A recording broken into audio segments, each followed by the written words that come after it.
Ana zargin ɗan jaridan nan wato Sadiq shine ya kashe abokiyar aikinsa Fauziya. Koya za ta kai mu dai ku ci gaba da bibiyan mu. Wanda bai asamin din nan bai na kai da duka wallahi. Idan zo yi asamin din nan idan ba ka malaman nan namu gaskiya ba dadi tafkata zai wallahi. Ba dai gan don kai te wannan zon fara. Yawwa. To ni yanzu ba zan gani zan yi maka ni ta ina ma zan fara. Gaskiya akwai wahala kuma wallahi in ban yi ba labta ta zai wallahi.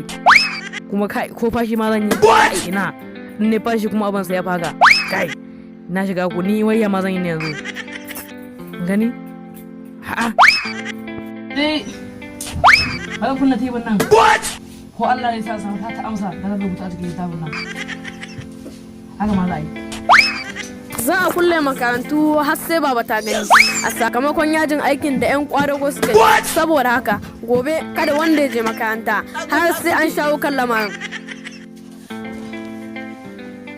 Mu'anate!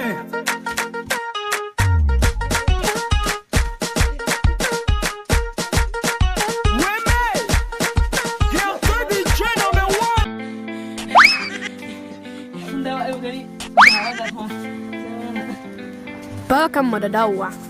'Yan kwarago sun yi magana da shugaban ƙasa Muhammadu Buhari. Yanzu an shawo kan lamarin.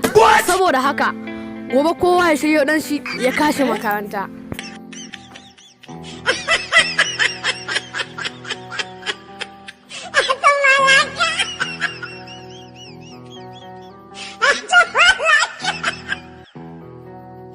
Sai ka subscribe sannan ka danna alamar ƙarawar sanarwa.